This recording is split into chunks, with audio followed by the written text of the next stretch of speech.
Ngayon naman ay gagawa tayo ng mango float. Ayan, may dalawa akong mangga and dalawang graham biscuits and graham crush.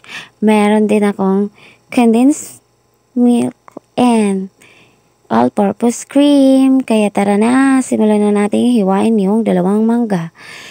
Dalawa lang kasi nagtitipid tayo at syempre kasi sponsored lang yan. Kaya thank you Lord talaga. Thank you sa blessings.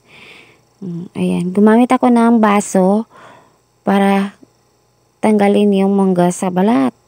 Ayan, ginaya-gaya ko lang yan sa nakita ko doon sa Facebook.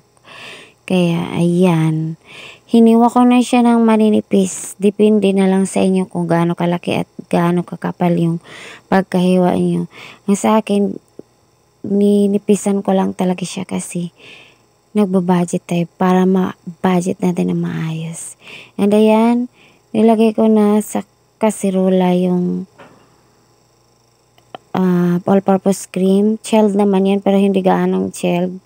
At pasensya na rin kayo kasi wala akong ibang magamit. Kaya yung sa rice cooker ang ginamit ko. Malay mo, balang araw makabili din ako ng kompletong kagamitan. Char.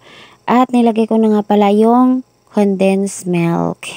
And ayan, sinimulan na natin i-file yung graham biscuits dyan sa tupper. Disposable na tupperware. And gumamit nga pala ako ng evaporated milk para basain yung biscuits. Pero kung hindi available sa inyong bahay yung evaporated milk, pwede namang tubig lang. Depende na lang yun sa kaartihan. Char. Hindi, depende na lang kung meron talaga sa available sa bahay nyo. And binadget ko ng husto yung mangga. Unti lang yung nilagay ko kaya tuloy sa huli na ginawa ko ang daming mangga na nailagay. Ayan, di marunong mag-math. Ayan. And nilagay ko na sa pinakaibabaw yung graham crush. 3 layer nga lang pala yan. Kasi siyempre, para makagawa tayo ng marami-raming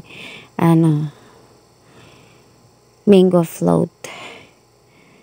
Para ma-budget natin. Makain pa natin ng ilang araw, diba? Ganyan lang, paulit-ulit lang. Ipa-file mo lang ng ganyan para ka lang nag-file ng hollow blocks. Ganon ba yun? Yan. Ito yung nakahiligan kong gawin ngayon kasi ito lang yung pinakamadaling gawin na dessert sa lahat. Wala ka nang lulutuin ba? Diretso na lang na ganyan. Mix na lang. And ayan. Ganun lang. Ganun lang kabilis.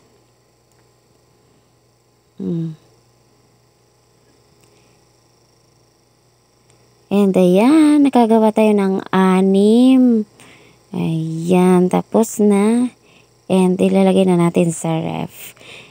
Bye!